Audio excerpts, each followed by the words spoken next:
Notre ami Mounir, qui est un petit malin, c'est-à-dire que je vais aussi replacer sa question dans le contexte. Donc, il nous dit qu'il a essayé de faire une cohabitation légale avec une Belge et qu'il a eu plein de problèmes à la commune, comme j'ai expliqué, qu'il y a plein de pièges dans la procédure de cohabitation légale. Et donc, il a abandonné. Et donc, par contre, il a trouvé une autre copine. Et cette copine-là, comme par hasard, elle est italienne. Et donc, puisqu'elle est italienne, il n'y a pas besoin de faire une cohabitation légale pour avoir bénéficier du regroupement familial et pour avoir sa carte orange, en tout cas. Il suffit de prouver une relation durable. Et comme je l'ai expliqué, notamment hier, même si la relation n'est pas durable, ça n'a aucune espèce d'importance parce qu'on va construire la durée en cours de procédure. Donc, je reviens là-dessus parce que c'est un peu subtil, mais je vois que Mounir a tout compris. C'est pour ça que je dis qu'il est malin. Il y a des gens qui écoutent bien ce que je raconte. Donc, lorsque on veut bénéficier du regroupement familial, une des manières de bénéficier du regroupement familial, c'est, comme tout le monde le sait, la relation de couple en tant que conjoint. Et donc, qu'on soit conjoint de Belge, conjoint d'Européen ou conjoint de ressortissant d'un pays tiers, on peut, dans tous les cas, toujours obtenir le regroupement familial en tant que conjoint. Mais, si, pour les Belges et les non-Européens, il n'y a que le mariage et la cohabitation légale qui sont possibles, pour les conjoints d'Européens, il y a une autre formule qui est possible, qui est celle de la relation durable. Et l'intérêt de la formule de relation durable par rapport aux autres, là je ne suis pas sur le bon, excusez-moi, je ne suis pas sur le bon slide, ça doit être ici, voilà. L'intérêt de la relation durable par rapport à la procédure de cohabitation légale ou à la procédure de mariage, c'est que comme il ne s'agit pas d'une relation officialisée par une administration, par l'administration communale, eh bien, du coup, il n'y a pas d'enquête. Et donc, comme l'enquête, elle dure généralement 5 mois, plus c'est de l'administratif, donc comptez 6 mois, en tout cas, entre le moment où vous allez, dans le meilleur des cas, si tout se passe bien, et on a vu que pour Mounir, ça ne se passait pas bien. Donc, lorsque vous allez introduire votre demande de mariage, ou votre demande de cohabitation légale, indépendamment de toutes les pièges qu'il y a, admettons que vous arriviez à déjouer tous les pièges, de toute façon, 9 fois sur 10, vous n'arriverez pas à contourner l'enquête. Bon, une fois sur 100, il y a un dossier qui passe sans enquête, mais c'est rare. Donc, du coup, si vous demandez à bénéficier du regroupement familial sur base d'une cohabitation légale, ben, il vous faut au moins, avant d'avoir votre carte orange, il faudra au moins attendre 6 mois, puisqu'il faudra le temps de l'enquête avant que votre cohabitation légale soit enregistrée par la commune ou que votre mariage soit célébré, si dans le cas d'un mariage. Donc, vous aurez 6 mois d'attente au minimum. Tandis que si vous allez à la commune et que vous demandez le séjour dans le cadre d'une relation durable avec un ou une européenne, ben à ce moment-là, vous avez tout de suite, le jour même, vous êtes en séjour légal, donc c'est du jour au lendemain. Aujourd'hui, vous êtes en séjour illégal, vous allez demain à la commune et vous demandez d'obtenir le séjour dans le cadre d'une relation durable avec un ou une européenne, qui a donc une carte E ou une carte E+, il faut évidemment qu'il faut la convaincre, mais à partir du moment où il vient avec vous à la commune et qu'il fait cette déclaration, vous recevez du jour au lendemain votre séjour en règle, vous avez l'annexe 19 terre, il faudra attendre le passage agent de quartier environ 1 mois pour avoir la carte orange, et c'est pour ça que j'ai indiqué ici 1 mois, et donc vous êtes en règle directement.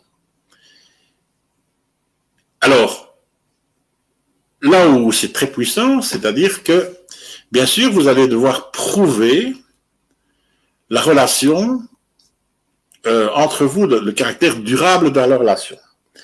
Le problème, c'est que la procédure permet, ou l'avantage, c'est que la procédure permet de faire ça en cours de route. Pour introduire la demande, vous n'avez besoin de rien.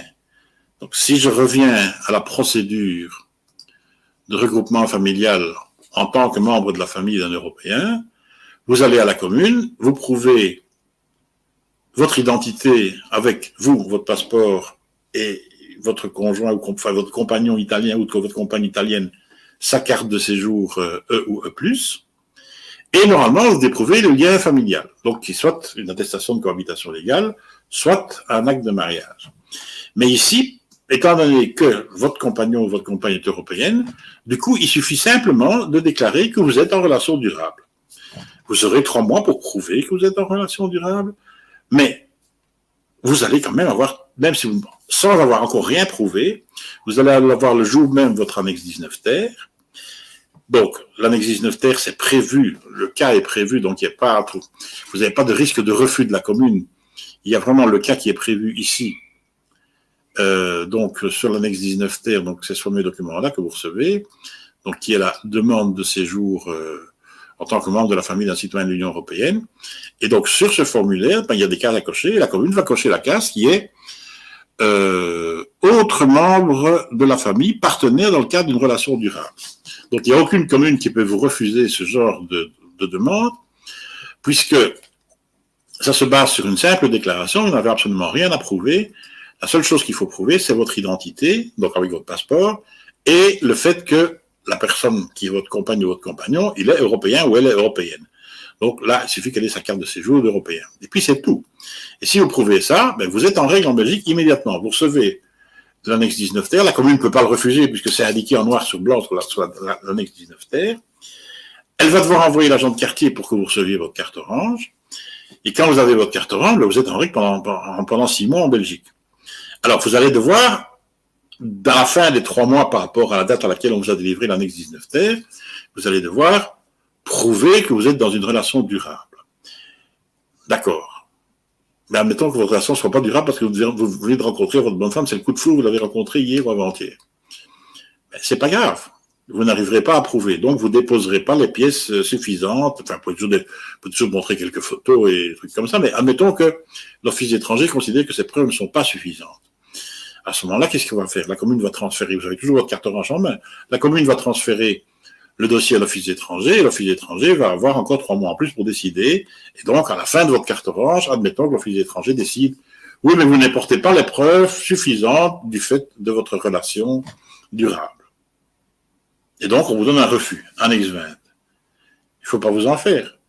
Vous avez votre annexe 20, ils ont dit que c'était pas suffisant, le délai, oh, pas de problème, on n'a pas encore prouvé que c'est durable suffisamment longtemps, c'est pas grave, on recommence, pas de recours, on recommence, on refait une demande.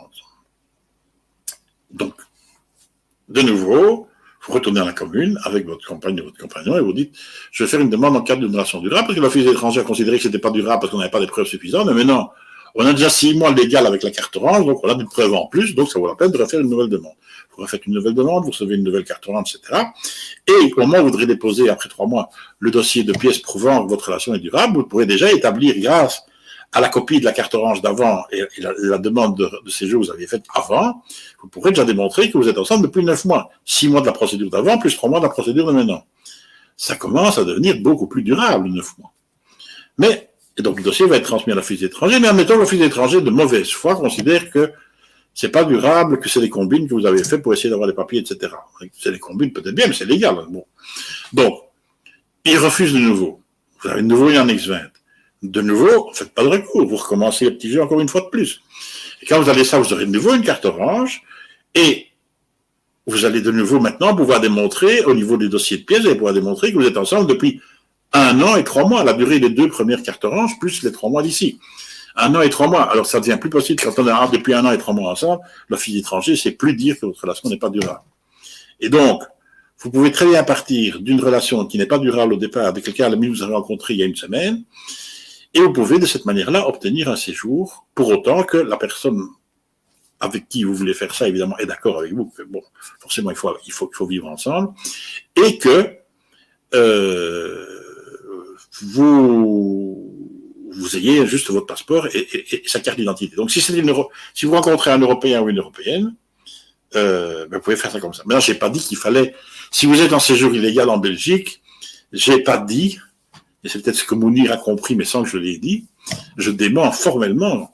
J'ai pas dit qu'il fallait chercher expressément à trouver un Européen ou une Européenne pour vous mettre avec, de manière à pouvoir avoir des papiers. Mais si par hasard vous rencontrez, ça c'est le hasard c'est le grand hasard de l'amour, ça si vous rencontrez votre âme sœur, comment dirais-je, c'est le coup de foudre. Vous avez entendu mon émission aujourd'hui, vous entendez, demain vous rencontrez quelqu'un qui est c'est le coup de foudre. Et vous avez décidé d'habiter directement avec. Et c'est que par hasard, comme cette personne, c'est un Européen ou une Européenne. Et vous, vous êtes en séjour illégal. Eh bien, donc, votre problème est réglé. Vous pouvez résoudre votre situation. Il suffit de déclarer que votre relation est durable, même si elle ne l'est pas, et vous allez construire la durabilité. Et donc, pourquoi aller se fatiguer à introduire, lorsque le compagnon est européen ou la compagne est européenne, pourquoi aller se fatiguer à introduire des procédures de mariage ou de cohabitation légale, d'avoir des enquêtes, etc. Alors, si on est encore un peu plus malin, et qu'on arrive au niveau d'intelligence de nous dire, on peut se dire que mais ils ont mis en œuvre des méthodes pour lutter contre les mariages blancs, ils ont mis des méthodes pour lutter contre les cohabitations légales de complaisance, mais il y a un trou dans la loi, il n'y a pas de méthode pour lutter contre les relations durables de complaisance.